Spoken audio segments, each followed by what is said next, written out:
let's bring it back to whatever 1932. Yep. I think Right in the middle of the Depression.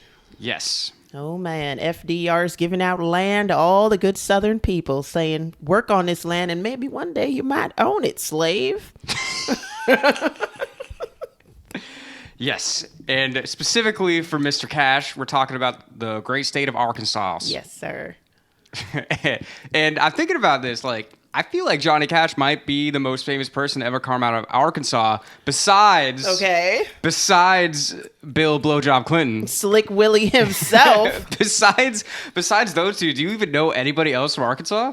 No. Like, no Hillary and offense. Chelsea. Does that count? Did they grow up there? Yeah. I think Chelsea was already born when Bill was running for president. So I think okay. they all came out of there. Okay, well, whatever. Johnny Cash is better than them anyway. So, no offense to any of my I see your Arkansas Bill people. Clinton. I raise you, Johnny. I raise you with Johnny Cash. Yeah, so as Sifa mentioned, FDR was like, I'm going to give out some land, but it's not your land, but you can work on the land. Uh-huh. Because we're all broke right now and people need to work. Yeah. And I'm going to put them to work. Yeah. So there was a lottery to possibly get some land. Yeah. And Johnny's dad won the lottery. Yes, he did. So they got like 20 acres or something like that. Which is a good amount of land. Yeah, to basically be there working in the fields and farming and using the land for the most productivity possible. Yes. Yeah. It's one thing about land. When you get it, it looks beautiful. But then you got to work it. Right. Shit. Yeah, and 20 acres is a lot. A whole lot of land. And it's basically just a family.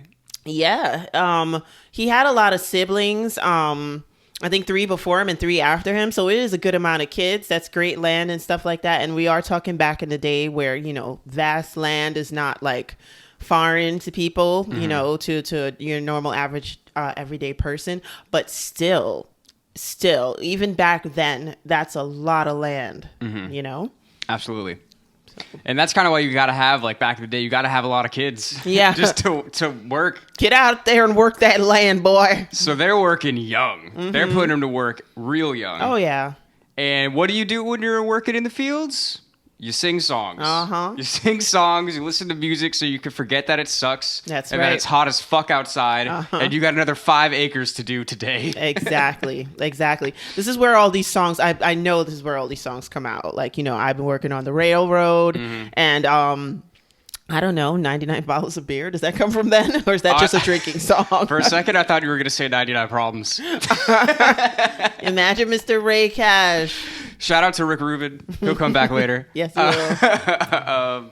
Yeah. So they got all the land. They're working.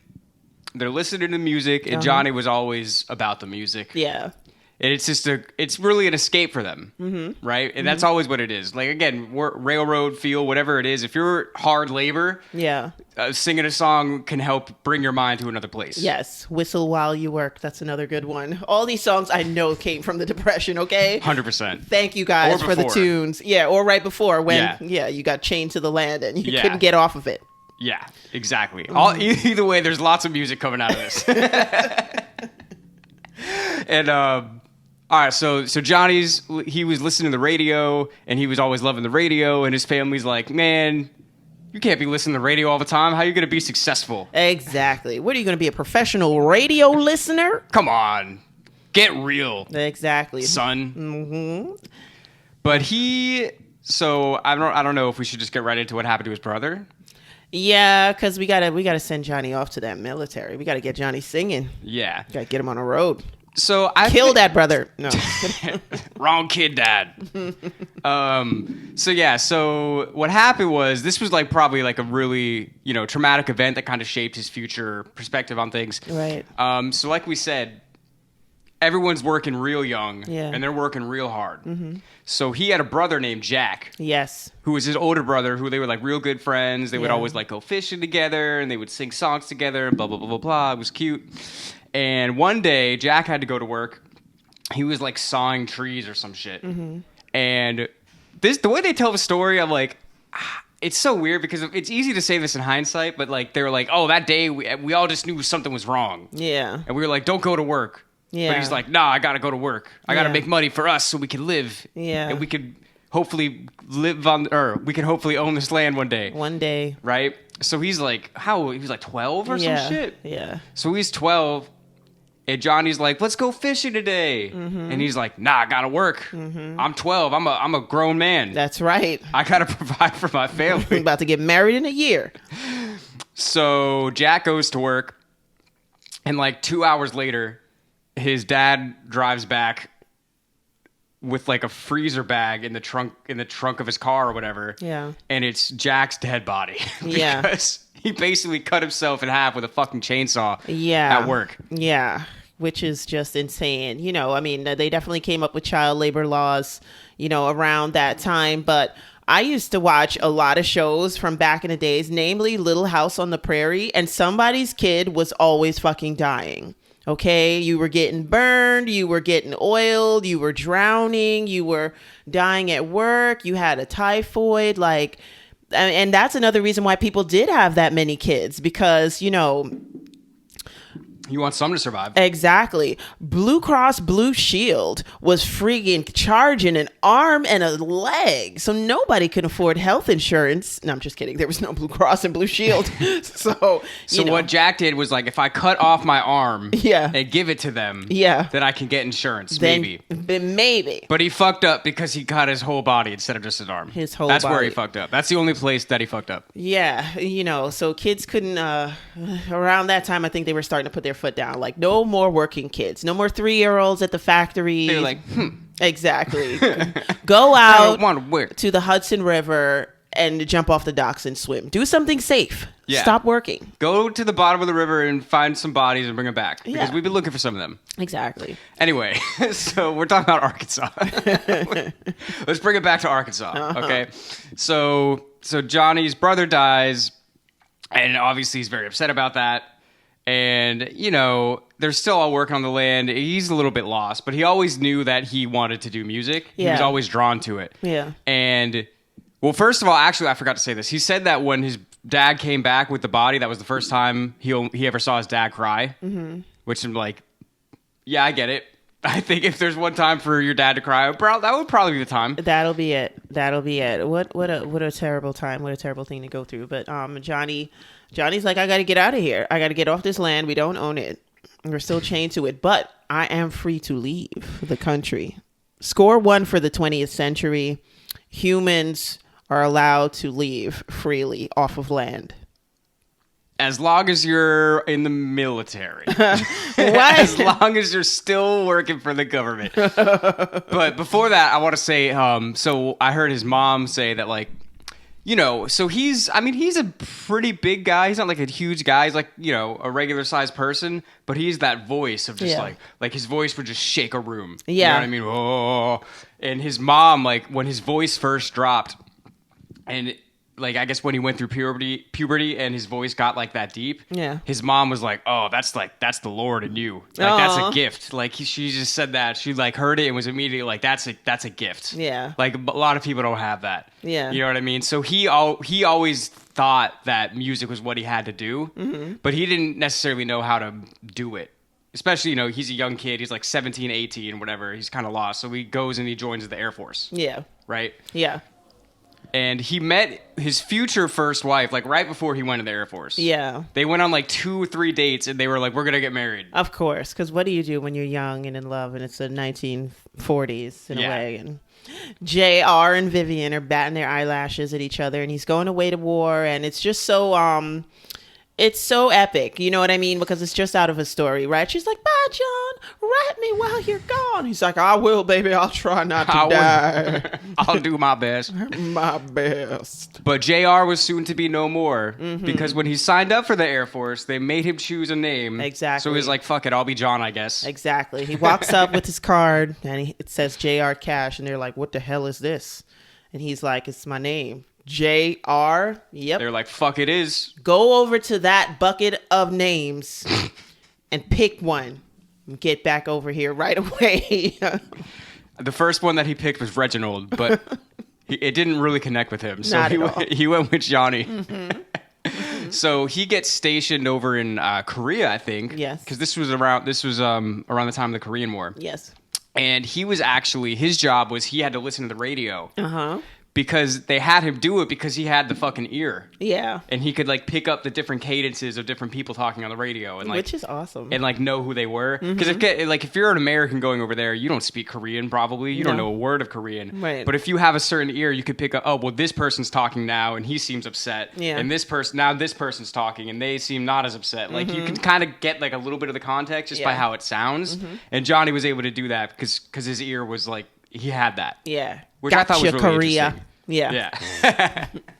My grandpa was actually in the Korean War on that. I wonder if they knew each other. I wonder. Please tell the story about your grandfather because this is so interesting.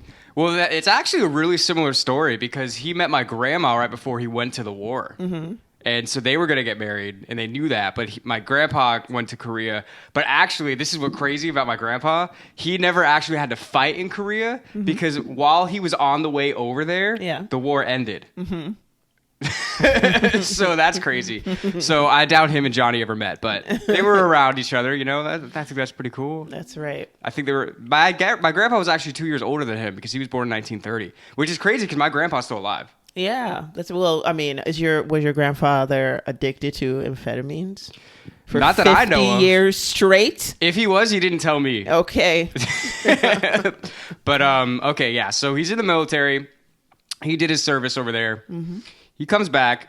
He gets married. Fuck, I forget what her name was. The first Vivian. wife. Vivian. So Johnny and Vivian get married. Yes, poor Vivian. But anyway. Yeah, and they're living in Memphis, and they're starting a family. Yeah. And Johnny's like, I'm not just gonna be like just a dad. Yeah. Like I got other shit to do. He got other shit to do. He does not want to just do refrigerator repair. You know. Yeah. But that's a pretty penny though. They weren't broke because AC even too. Yeah. AC, you make money. Yeah, even now to this day, that's a good amount of money. Yeah. All right. So Johnny decides to forgo the family income, right? He decides to be a totally irresponsible deadbeat dad and husband. No, just kidding. He's like, I don't care about my kids. That's right. Let them starve. Whoa. Sorry to any of Johnny's kids watching. We know you're watching. We know you're big fans. You've definitely heard of us, right? Please. No, but okay. So, and if you haven't, go over to that bucket of names and pick ours out. Side After Dark. Listen to us wherever you listen to music. Music Maniacs Podcast. Patreon.com/Music Maniacs. Thanks very much. Anyway, so he's in Memphis. And he's like, I want to play music. Because also, something to think about is that he actually writes his shit. Like, he's a poet. Yeah. Like, a lot of music at this time, well, we'll get into this in a little bit. But, you know, this is like the time that Elvis is coming up. Yeah. And they're just doing old songs. Yeah. That's really what they're doing. They're just putting new energy into it. And that's Right. what, like, early rock and roll was. Yeah. But Johnny was writing his own songs, right? Yeah. So being that person, he kind of, you know, eventually attracted other musicians. He got these two other guys to play for him, you know, a guitar player and a bass player called the Tennessee 2. That's right. And he was saying like they would just start playing on his porch and people would just like gather around and it just became like a neighborhood thing. And that must have been cool right there. It did. It must have been like a lot of fun. You know, I can imagine, you know, nice southern evenings and, you know, people just outside listening to music. That's cool. Yeah. Because, you know, somebody will start cooking. Oh, yeah. You know, I'm hungry right now. Some of that Memphis barbecue, you know? And then there was a record label in Memphis at the time. Yes. That was kind of a big deal. Yeah. By the name of Mars Records. I was going to say Moon. Oh, man. I wanted to say Moon, but then I was like, let me go for Mars. It was called Sun Records. And it was run by a guy named Sam Phillips. Yep. And this is funny. So we always talk about, you know, in all these episodes that we do, we're talking about, you know, obviously extremely talented people. But sometimes you need a little push. Yeah. Like we were talking about this when we did a Steely Dan episode. They were songwriters. And nobody could do their songs. And eventually this producer was like, you guys should just start your own band. And they were like, oh, okay, yeah, let's do that. And that kind of set them off on their path. Right. So for Johnny, Sam Phillips was really important for his path. Yes. Because he went up to the studio and he was just singing all these songs from these old country artists. Like he was singing stuff from the Carter family and others. And because remember, at the time, everyone was covering songs. They weren't really writing their songs as much. Right. It wasn't as popular thing for you to be writing and singing your own stuff. Yeah. So Johnny didn't think that his stuff was very good. So he was singing all these other songs, and Sam Phillips just like, I've already heard that. He was over it. He's like, we already know what this is. Like, what do you do? Like, I want to know what you do. Come to me with some of your songs. Yeah. And he's just kind of like, oh, I guess I could do that. I guess so. Thank goodness. Yeah, and then he went over there with Tennessee too. Yep. Played some of their songs, and Sam was like, I like that. I like that. Thank you, Sam Phillips, because we would have just had the man. We would have just had a man. We wouldn't have had the man in black. Yeah. You know? He would have just been a person. Exactly. Sheesh. Probably wearing blue or something lame like that. Exactly. Who wants to be a person wearing blue or something like that? Who wants to be the person in blue? That doesn't sound good. That's not catchy. You know what I mean? You heard that Blue Man Group?